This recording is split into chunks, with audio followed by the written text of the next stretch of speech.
aplauso para recibir al doctor Castañón. Bienvenido, doctor. Buenas tardes, gracias. Agradezco mucho esta invitación para compartir con ustedes y también me uno a los 25 años de aniversario que celebran con esta obra tan importante. El tema que les voy a presentar es muy hermoso porque habla de la dignidad de María, de nuestra Madre. Yo soy un especialista en neurociencias, estudio el cerebro y la conducta humana y durante mi vida profesional universitaria he sido ateo, yo no creí en Dios. Me he centrado en el conocimiento científico, me he interesado por conocer por qué el humano es como es, me he preocupado de crear métodos para el tratamiento de ciertas enfermedades neuropsicofisiológicas y he conocido mucho el cerebro, pero no he conocido el alma espiritual.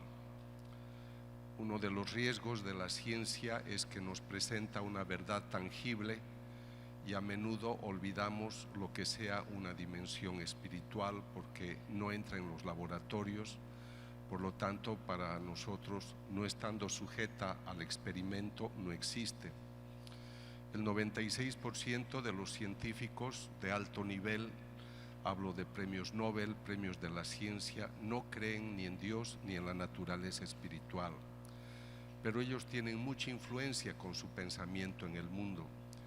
Por eso estos encuentros yo los felicito, los aplaudo, porque ayudan a que personas como ustedes se puedan actualizar sobre muchos temas y hacer su fe mucho más sólida. El enfoque mío principal está relacionado a resaltar la dimensión espiritual del hombre. Nosotros somos cuerpo y somos alma espiritual. Quisiera recordarles esa cita hermosa de Génesis 1:26, 1:27, en la que leemos que Dios crea al hombre a su imagen y semejanza, varón y mujer los creó a su imagen y semejanza. La imagen es la dimensión espiritual que el hombre tiene.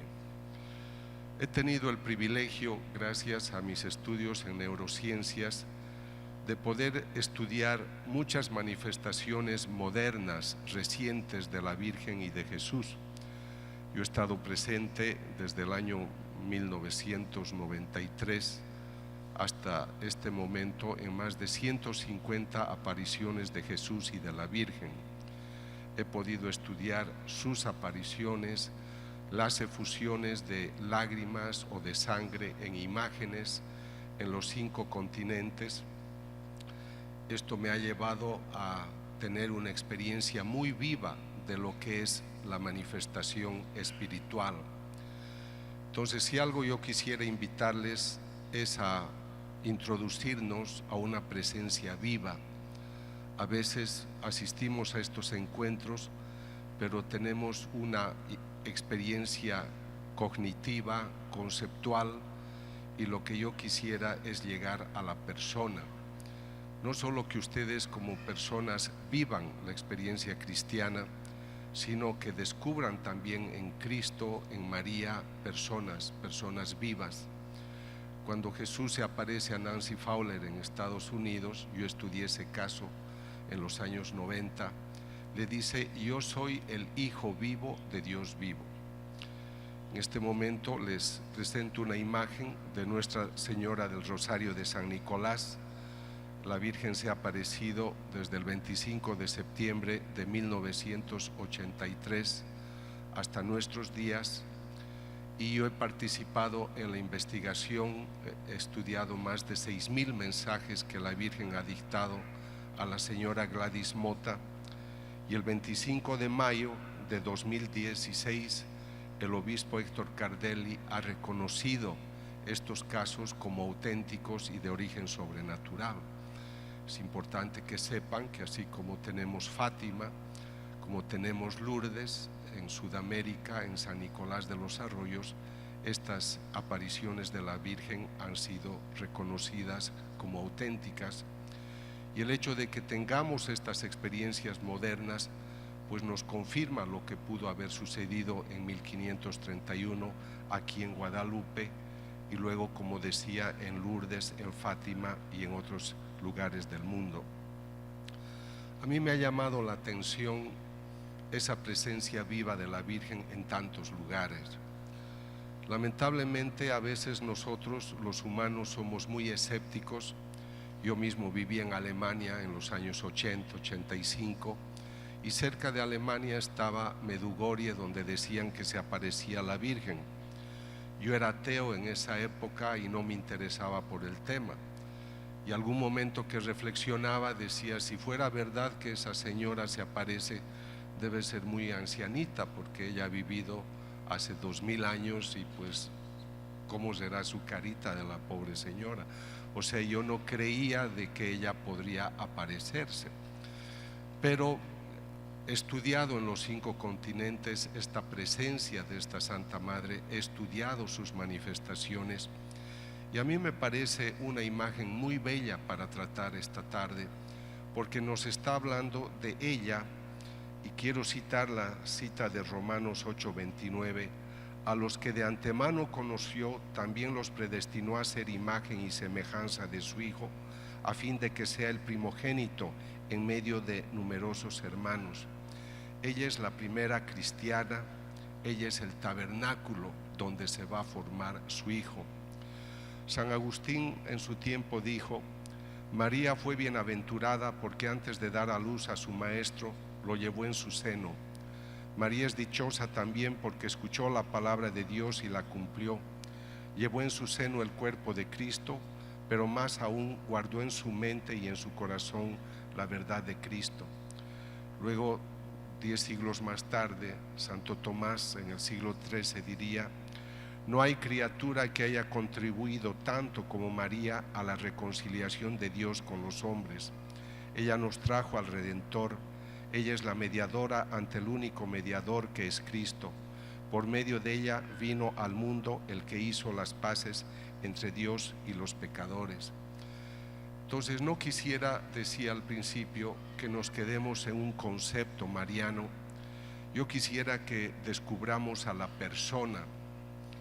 Yo quisiera preguntarles a ustedes, cuando es Sábado Santo y vivimos el silencio de María, ¿cuántos de ustedes le han dicho, María, en esta soledad, este viernes que tu hijo ha muerto, este sábado yo voy a estar contigo? Yo quisiera que ustedes se respondan, ¿cuántos de ustedes han llorado junto a ella esa pasión? No un llanto sensiblero, sino la empatía, la solidaridad de una mujer que su hijo, que sabe que su hijo es el Hijo de Dios, que ha venido a redimirnos y el mundo no lo reconoce. Entonces quisiera que piensen en una joven que seguramente tenía unos 15 años, que ella es invitada a ser la madre del Salvador. Ella dice sí, está embarazada, se entera de que su prima también está embarazada y corre para atenderla, va deprisa, porque ella siente que debe asistir, debe servir a una persona. Va a dar a luz y no tiene un lugar donde dar a luz, y tiene que dar a luz en un pesebre al Hijo de Dios, al Rey de Reyes. Nace el hijo y luego ella tiene que fugarse hasta Egipto. Yo he estudiado mucho los místicos modernos y místicos antiguos, y hay una escena que relata la mística española María Jesús de Ágreda, en la que nace el niño Jesús, y el Jesús la mira, no se olviden que es el Hijo de Dios, y él en su lenguaje espiritual le dice, paloma mía, y los ojos se cruzan. Recién ha nacido el niño, y la Virgen le toma la mano y le besa, y ella empieza a llorar. Ella empieza a llorar porque sabe que en ese momento, desde ese momento, que esas manos serían traspasadas. Piensen ustedes cuando van al dentista y saben que tal vez les va a torturar. Esa hora se vuelve una eternidad. La Virgen vivió con toda esa espada o esas espadas encima de ella durante 30 años. Cuando ella habla a la mística María Jesús de Ágreda, le dice: Dios permitió que José muriera un par de años antes de la vida pública de Jesús, porque él no habría resistido ver el sufrimiento que mi hijo tuvo. Entonces hay que buscar a las personas. Nosotros tenemos el privilegio de la Santa Eucaristía, donde tenemos en ese pan consagrado al mismo Cristo que la Virgen concibió, que caminó con sus discípulos, que murió, que resucitó y está a la derecha del Padre. Es muy importante que entendamos esta presencia viva, esta persona, porque así vamos a comprender mejor a un Cristo que tuvo tantas vivencias, tantas experiencias, que en su ternura amó. Muchas personas se preguntan cómo ha muerto Cristo. En las investigaciones que yo he realizado sobre hostias sangrantes, hemos encontrado en el tejido del músculo del corazón, en las hostias, y los doctores cardiólogos que me asesoran han identificado infarto al corazón. El Señor ha tenido varios mini infartos desde el momento del Jueves Santo, en el momento en el que estaba en la cruz, cuando iba y se encontró con su madre, cuando iba al Gólgota. Pero el Señor ha muerto de un cuadro clínico que se conoce como hipovolemia. Como él durante 18 horas no consumió nada, fue flagelado, perdió tanta sangre, el cuerpo del Señor se secó. Por eso es que cuando le traspasan el corazón solo quedan unas gotas. O sea, realmente el Señor dio todo lo que podía dar por nosotros hasta secarse. Entonces son estos conceptos que hay que tenerlos presentes, porque a mí me impresiona la experiencia de Margarita María Alacoque, también en el siglo XVII, cuando el Señor le muestra su corazón en Paray-le-Monial, en Francia, y le dice: Margarita, este es el corazón que tanto ha amado a los hombres, pero en compensación lo único que recibe es ingratitud. Y lo que más me apena es que esta ingratitud provenga de aquellos hijos que se dicen míos.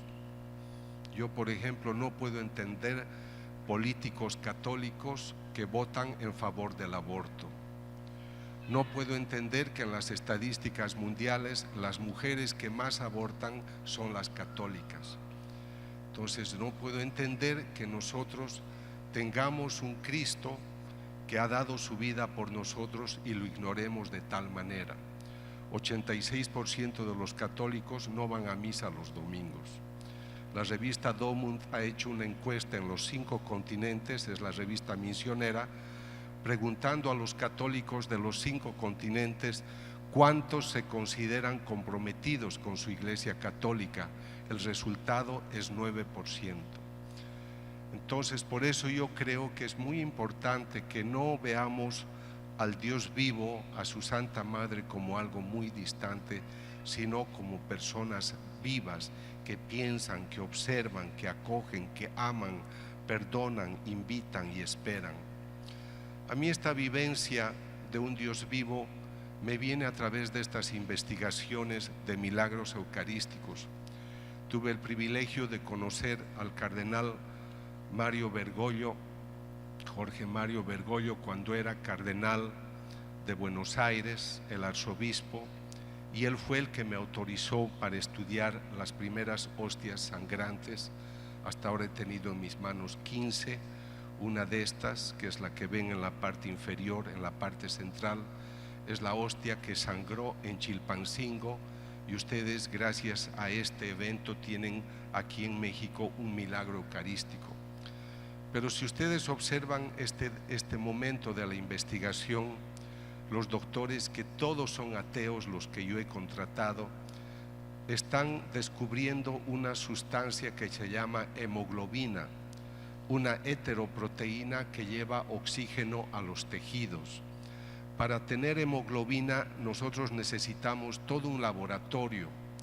Entonces cualquier científico fácilmente se pregunta y dice: ¿cómo es posible que de unas partículas de pan brote hemoglobina, una proteína que se adhiere a los glóbulos rojos y lleva oxígeno a los tejidos? ¿Cómo puede suceder en un pedazo de pan que es del tamaño de 3 cabezas de alfiler, porque nuestras muestras son mínimas? Esta es la hostia de Tixla, de Chilpancingo, Chilapa. La fusión, el sangrado es de 2006, yo empiezo la investigación en 2009, en octubre, pero en febrero de 2010 quiero ver si descubro algo debajo de esta sangre coagulada, y descubro que debajo de la sangre coagulada hay sangre fresca. Entonces uno se pregunta y dice: ¿cómo es que la sangre está coagulada desde el 2006 y el 2010 en febrero, cuando investigo, hay sangre fresca? Los científicos dicen: si en ese momento hay sangre fresca, es porque esta hostia se comporta como un cuerpo humano y está produciendo sangre constantemente. No es una gelatina que está conservada. Ese cuerpo se comporta como un cuerpo vivo y está creando un proceso que se llama hematopoiesis, que significa producir sangre. Por eso este caso se ha declarado milagro. Esta es una imagen que es de un estudio de fisiología, solo para mostrarles de que lo que ustedes están viendo es lo que nosotros podemos descubrir en las investigaciones. En este cuadro que ven una mancha oscura, es un macrófago, es un glóbulo blanco que está todo esto dentro de la misma hostia de Chilpancingo, Chilapa. Es una hostia que tiene un glóbulo blanco, se llama macrófago espumoso, está vivo y está tratando de reparar una lesión que ha encontrado en ese tejido. ¿Cómo no me va a impresionar que en un pedazo de pan yo encuentre tejido del corazón vivo, dinámico, tratando de reparar una lesión? Para que nuestro organismo produzca glóbulos rojos, glóbulos blancos, sangre, necesitamos hueso, necesitamos médula ósea, y todo eso se verifica en unas partículas de hostia. Este es el milagro. Por eso el buen obispo Alejo Zavala de Chilpancingo reconoció y declaró este caso milagro. Y esa es la bendición que ustedes tienen. No solo son marianos con Guadalupe, sino que también son eucarísticos, porque Dios ha bendecido su país con este milagro. Entonces, estas experiencias, a mí como experimentador, como investigador, me llevan a la vivencia de un Cristo vivo, no de un fantasma. He tenido muchas anécdotas en mis investigaciones que me muestran no solo el humor de Cristo, sino también su presencia. Estaba estudiando un sacerdote místico que veía a Jesús. Lo estudié a pedido de sus obispos y de sus superiores. Yo soy de Bolivia y el obispo dijo que el padre vaya a Bolivia, se quede un mes con el doctor para que lo estudie. Después de haber estudiado a este sacerdote y haber demostrado que él realmente tenía apariciones de Jesús y de María, yo lo llevé al aeropuerto para que vuelva a su país. Yo iba a viajar un tramo con él a otro país. Y la counter de la línea aérea nos dice: ¿cuántos pasajeros son? Y el sacerdote le dice: somos 2. Y Jesús le dice: ¿por qué no has dicho que somos 3? Porque es un Cristo vivo que quiere estar entre nosotros. Este padre hablaba muy bien italiano y yo también hablo bien italiano, y hablábamos en italiano. Él es de habla inglesa, pero en ese momento hablábamos italiano. Y como ya se despedía en italiano, yo le dije: has llegado a mi casa, has traído una bendición, y para poder hacer este obsequio más hermoso, Dios ha envuelto este regalo con los colores del arco iris. En italiano la palabra arco iris se dice arcobaleno, y es una palabra muy bonita. Entonces las frases me salieron muy elegantes, muy poéticas, y este sacerdote, que era joven de unos 35 años, me dice: qué bien ha hablado mi doctor, es un poeta italiano. Y yo bromeando le digo: claro, porque yo soy hijo de Dante Alighieri, el gran poeta italiano. Pero ese momento Jesús le habla y le dice: ¿pero qué dice Ricardo? Pensé que era mi hijo, no hijo de Dante Alighieri. Entonces, estas son experiencias muy, muy bonitas, son ilustrativas de un Dios vivo, y por eso es que me interesa enfatizar a esa persona, a esa madre que lo concibe. Dios envió a su Hijo, pero para formarle un cuerpo quiso la libre cooperación de una criatura. Para eso, desde la eternidad, escogió para ser la madre de su Hijo a una hija de Israel. En ella, hija predilecta del Padre, se manifestó el plan divino de amor para la humanidad. El Padre, al destinarla a convertirse en la madre de su Hijo, la eligió entre todas las mujeres. Les voy a contar una novedad que pocos conocen, pero les estoy mostrando el titular de un libro que todos ustedes deberían conocer. El libro se intitula La ciudad mística de Dios. Es un libro que lo pueden bajar de internet, y son las experiencias que la Virgen le dictó a la venerable María Jesús de Ágreda en el siglo XVII. Yo he leído este libro unas 7 veces. Es un libro que tiene más de 40 imprimaturs, y acá la Virgen le relata su vida, la ciudad mística de Dios. Y quisiera que escuchen, porque es muy bello y muy novedoso para ustedes. Quiso Dios, al determinar comunicarse a los hombres mediante la encarnación, aparecer en el mundo no de la nada ni de cualquier otra materia, sino de una mujer plenamente consciente, madre, virgen y pura, que le vistiera de su propia sustancia con la forma de siervo. Y vistiéndose de fortaleza más que humana, cuando ella fue invitada, pronunció su sí, su fiat, con lo que quedó hecha cielo, templo y habitación de la Santísima Trinidad, y transformada, elevada y deificada.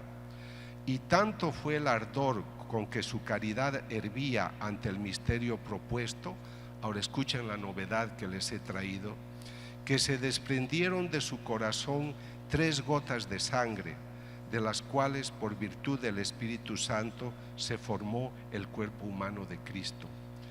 Cuando ella le habla a María Jesús de Ágreda, le dice: de mi corazón brotaron 3 gotas de sangre, y fue la base para formar el cuerpo de mi Hijo. Yo me siento muy conmovido cuando pienso en estos términos, porque yo he tenido la ocasión de estudiar en Corea la primera imagen, en Nayu, de una imagen de la Virgen que ha exudado sangre 700 veces. Y los tubos que ustedes ven al lado son tubos que he obtenido en efusiones de la Virgen en Venezuela y también en México. Entonces, cuando yo contemplo esta sangre y pienso que es de la Madre, de la llena de gracia, les confieso que yo, cuando hago estas investigaciones, pues obviamente siempre debo vivir en gracia, pero me acuerdo que esos días yo quería entrar a la ducha a cada rato, porque me sentía indigno de viajar y de llevar a los laboratorios esta sangre preciosa. Estaba hablando de algo demasiado extraordinario. Estaba hablando de unas gotas de sangre que venían como efusión en imágenes de la Virgen. Y esa sangre es la que he estudiado en los milagros eucarísticos. Entonces yo quisiera que ustedes se detengan un momento a pensar lo que para nosotros significa la Eucaristía, lo que significa para ustedes tener un milagro eucarístico en Chilpancingo, lo que es cada Eucaristía. Cuando yo he preguntado a los teólogos y les he dicho ¿por qué sangran estas hostias?, me han dicho: el milagro sucede para demostrar que aquello que tú crees es verdad. Juan 6:51, el pan que yo te daré es mi carne. La sangre de María daría vida al nuevo ser y esos corazones latirían al unísono. En el corazón de María, por obra del Espíritu Santo, se forma el corazón de su divino Hijo. Entonces, cuando nosotros comulgamos y decimos cuerpo, sangre, alma y divinidad, estamos hablando de esta presencia extraordinaria. En el Catecismo, libro que aconsejo a todo católico tenerlo siempre a su alcance, leemos: el nudo de la desobediencia de Eva lo desató la obediencia de María. Lo que ató la Virgen Eva por su falta de fe, lo desató la Virgen María por su fe. Comparándola con Eva, llaman a María Madre de los vivientes y afirman con mayor frecuencia: la muerte vino por Eva, la vida por María. Por eso María es la hija predilecta, por el don de la vida, porque es bienaventurada y porque ella es la llena de gracia. De nadie se puede decir sino de ella que es la llena de gracia.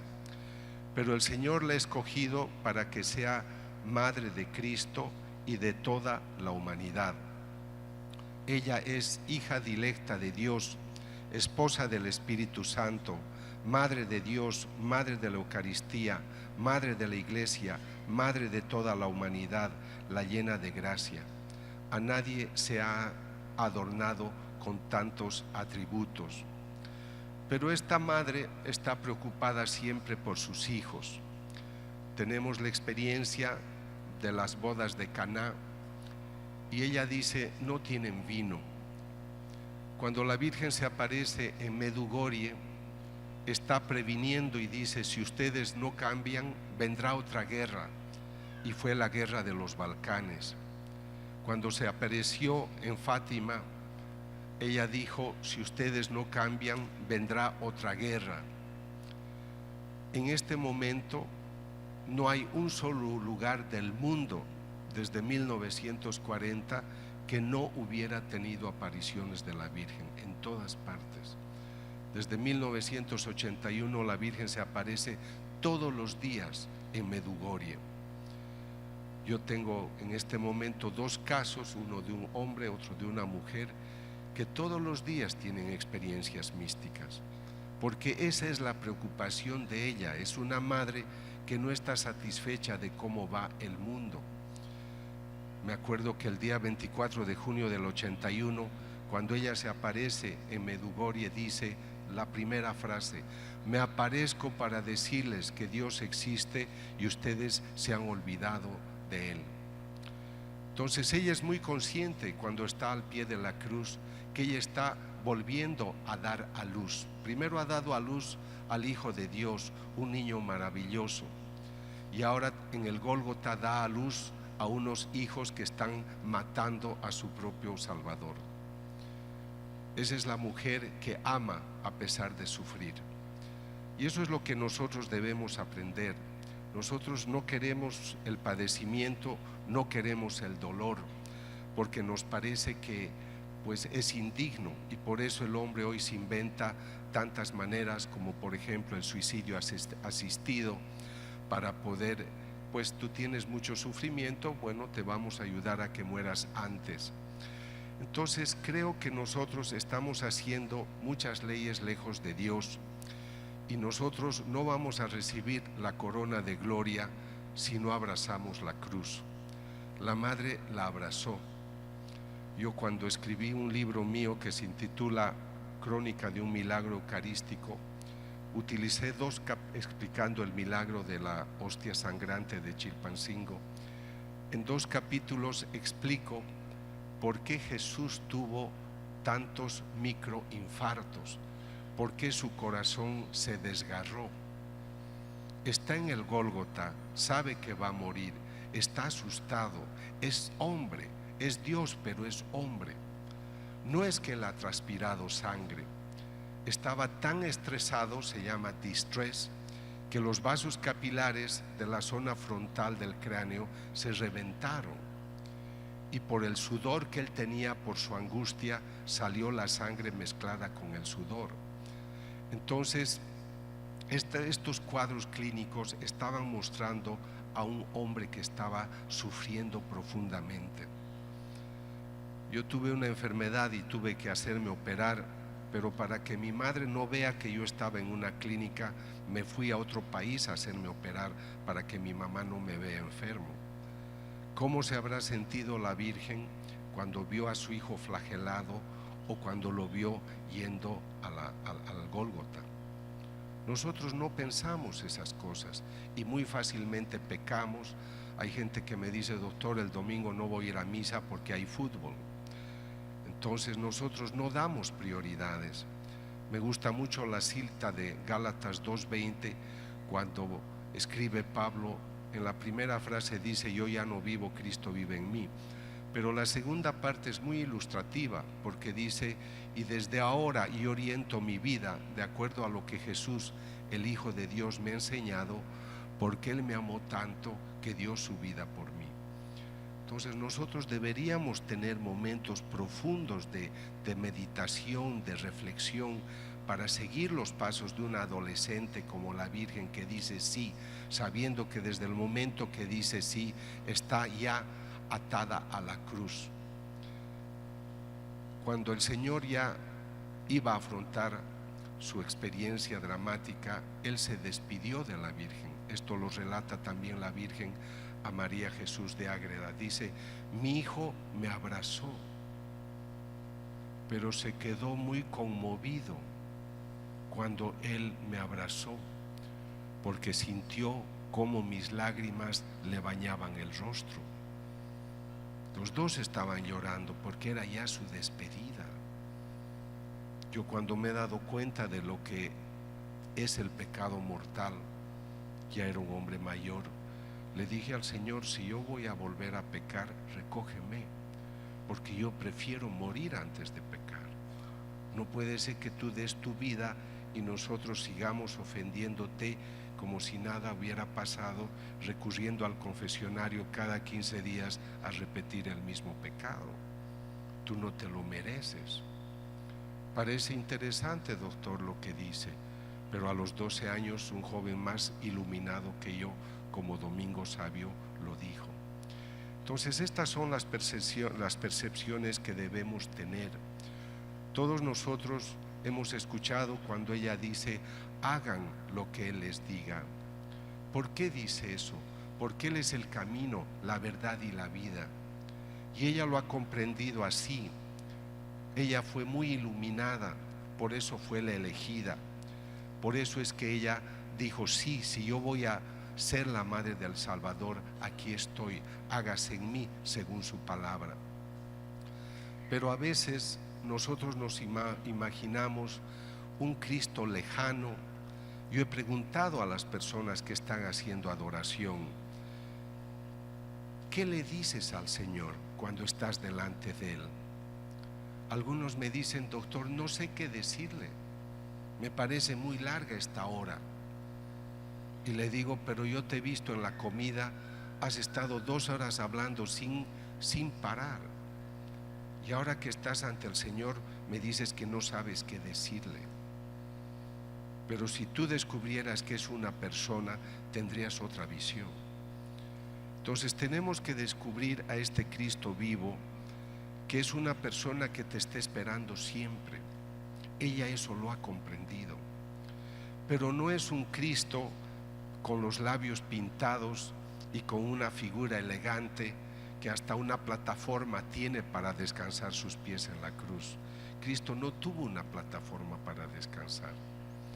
Hay una santa que ustedes conocen, Santa Brígida. Le dijo al Señor: ¿cuántas heridas has tenido en tu pasión? Una cosa son los flagelos, que se fueron 40. Pero Él le dice: te voy a dictar 15 oraciones y las rezarás durante un día. Después de haber rezado esas 15 oraciones durante un año, habrás dado honor a cada una de mis heridas. Son 5.475. Y en otro momento le dice: si tomaras un alfiler, no habría, el alfiler siempre tocando mi cuerpo tocaría una herida. todo mi cuerpo fue lastimado. Y cuando hubo la película de Mel Gibson, yo he escuchado a sacerdotes decir: tanta sangre, tanta sangre, tanta sangre. No era un Cristo pintado con lápiz labial y con una heridita en la cintura. No se le reconocía. Ya de eso hablaba Isaías. Entonces tenemos que entender esto. En ese tiempo yo estaba estudiando un caso místico cuando salió esta película, y Jesús dijo: he tenido que servirme de un cineasta para que comprendan cuánto he sufrido. No han sido las prédicas. No queremos hablar de un Cristo que sufre. No queremos hablar de abrazar la cruz. Entonces nosotros tenemos que hacer. Me gusta cuando dice: María supo a las 1000 maravillas todas las conjugaciones del verbo hacer. Hágase en mí según tu palabra. Ha hecho en mí maravillas. Hagan lo que Él les diga. Ella es la primera cristiana, y ella es aquella que se abre totalmente al Espíritu Santo. He escrito un libro en 11 años y medio que lo he presentado recién. Se intitula Cita en el Jordán. Me ha impresionado encontrar tanta literatura que habla del Espíritu Santo como el gran desconocido. Hay una cita de 1 Corintios 12:3 en la que dice Pablo: el hombre no puede decir ni siquiera Jesús es el Señor sin ayuda del Espíritu Santo. Y en Zacarías 4:7: no será por la fuerza, sino por el Espíritu. Entonces nosotros no podemos ignorar el Espíritu Santo. Es lo que necesita esta sociedad hoy. Es lo que ustedes necesitan y nosotros necesitamos para poder seguir el camino, este camino que la Virgen nos ha mostrado. Escribía el Papa Juan Pablo II: la Iglesia, tomando a María como modelo, ha de imitarla también en su relación con este altísimo misterio. Imitar ante todo su fe y su amor en la anunciación y en la visitación a Isabel, donde María es realmente tabernáculo vivo de Cristo. Ustedes vienen a estos encuentros, están celebrando 25 años y tienen que preguntarse: ¿cuáles han sido los frutos que yo he dado a través de estos encuentros? No puede ser una experiencia turística espiritual. He pasado 2 días gratos. Tiene que ser una vivencia profunda que trae un cambio en tu vida. Tú tienes que estar consciente de que tu compromiso cristiano se hace cada vez más sólido. Y para que ese moldeamiento sea profundo, tienes que seguir lo que ella te está enseñando. Escribe todavía Juan Pablo II: en continuidad con la fe de la Virgen en el misterio eucarístico, se nos pide creer que el mismo Jesús, Hijo de Dios e Hijo de María, se hace presente con todo su ser humano divino en las especies del pan y del vino. Esto es lo que tú comulgas. Tú estás comulgando cuerpo, sangre, alma y divinidad, sangre que la misma Madre ha dado. ¿Cómo no te vas a sentir honrado de tenerlo presente en cada Eucaristía? Al mismo que caminó con sus apóstoles, al mismo que murió y resucitó y está sentado a la derecha del Padre. Yo hablo en muchos ambientes de no creyentes y me fascina mostrar este momento en el cual les digo a los no creyentes: consideren que el sacerdote es un hombre normal como cualquiera, pero tiene algo que nosotros no tenemos: la unción del Espíritu Santo, transmitida a través de su obispo en su consagración, que lo capacita para convertir el pan en la carne, el vino en la sangre. Lo que ustedes están viendo en las imágenes es el gran milagro. Eso es lo que yo investigo. El sacerdote hace una oración, se llama la epíclesis, la invocación al Espíritu Santo. Pido que por el poder del Espíritu Santo el pan se convierta en carne, el vino en sangre, y ustedes vean el resultado. Esto es lo que nosotros debemos comprender, lo que el Señor dice: Ya citaba antes Juan 6:51, el pan que yo te daré es mi carne. Todo eso es una verdad. Nosotros tenemos un Dios vivo. Ninguno de ustedes puede decir, me siento solo, me siento sola, me siento abandonado. Nosotros tenemos toda una espiritualidad profunda que la Virgen ha encarnado y ella es nuestro modelo. A ella deberíamos seguir profundamente. En ese cuerpo, aquí dice Pablo, el Papa Juan Pablo II, ese cuerpo y esa sangre divinos que después de la consagración están presentes en el altar, conservan su matriz originaria de María. En la raíz de la Eucaristía está la vida virginal y materna de María. Y si el cuerpo que nosotros comemos y la sangre que bebemos son el don inestimable del Señor resucitado para nosotros viadores, lleva también consigo como pan fragante el sabor y el perfume de la Virgen María. Yo quisiera que se queden con estas imágenes en su mente, porque el pan eucarístico que recibimos es el verdadero cuerpo nacido de María Virgen. Jesús es carne y es sangre de María. Yo creo que esta es la mejor manera de entender esta presencia viva.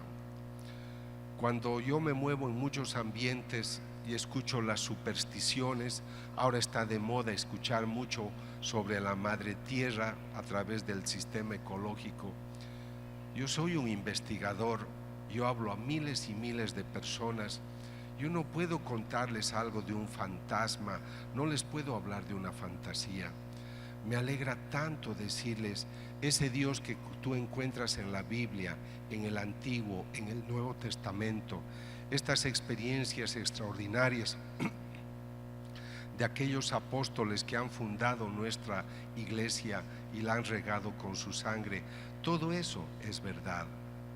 Yo trabajo, yo estudio estos tubos que ustedes están viendo.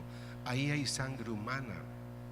¿Cómo puede brotar de una imagen de madera, de yeso, de mármol, sangre humana, con glóbulos rojos, con glóbulos blancos, con ADN humano?